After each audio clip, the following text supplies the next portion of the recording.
కాదు నాన్న ఇట్టంటే ఏంటి అయిపోయేది? నువ్వేమన్నా మోషన్స్ కి మాత్రలు ఎత్తరావా? పేక్ కోసి ప్రాణం తెస్తున్నావా? దాకమొకల్దానా? అయ్యగారు ఆ నోరు కొంచెం కంట్రోల్లో పెట్టుకోండి. ఆఫీసు ఎక్కువైతే అనవసరంగా కోసేస్తారు. అమ్మా కొయ్యకుండా ఉండాలంటే ఏం చేయాలో చెప్పండి, ఖచ్చితంగా చేసేస్తాను. చేస్తావా? చేస్తాను. నమ్మకక్క కట్లిప్ గానీ మళ్ళీ కన్నింగ్ ఐడియాలు వేస్తాడు. ఒసేయ్ నిన్ను దొల్లించి కొట్టానంటే రన్నింగ్ టైర్ పేలినట్టు పేలుతావు చెప్తున్నా. చూసావా అక్క, కస్టడీలో ఉన్నప్పుడే కౌంటర్లు వేస్తున్నాడంటే వదిలేస్తే స్టడీగా ఉంటాడంటావా? కోసే అక్క. వద్దు వద్దు వద్దు, ఖచ్చితంగా ఉంటాను. ఉంటావా? ఉంటాను. అయితే పాలసీ మెచ్యూర్ అయితే వచ్చిన 10 లక్షలు నా అకౌంట్ కి ట్రాన్స్ఫర్ చేయి. ట్రాన్స్ఫర్ చెయ్యాలా? ఎత్తి ట్రాన్స్ఫార్మర్ మీద కూర్చోబెడతా, కాకిలే మాడిపోతావు. ట్రాన్స్ఫర్ చేస్తే కార్ కి డౌన్ పేమెంట్ ఎవరు కడతాడు?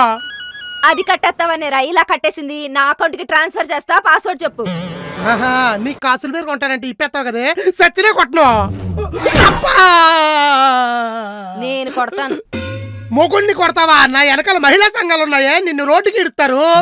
అయ్యగారు మహిళా సంఘాలు ఉండేది మన కోసం కాదండి, వాళ్ళ కోసమే. అవును కదా, కన్ఫ్యూజన్ లో ఏదేదో మాట్లాడతాడు. అందుకే కన్ఫ్యూజన్ పోద్ది, పాస్వర్డ్ చెప్పు, కాసులు పేర్కొంటాను. నో, నేనే కారు కొంటాను. లోన్ నీ పేరు మీద తీసుకోవాలి, నువ్వే సంతకం పెట్టు. అక్క పేరు మీద ఎందుకు? నీ పేరు మీద తీసుకోవచ్చు కదా లోను. బొక్కొత్తదే. ఉన్న ఈఎంఐలు క్రెడిట్ కార్డు బిల్లు టయానికి కట్టక సివిల్ స్కోర్ సంకనాకింది అక్కడ.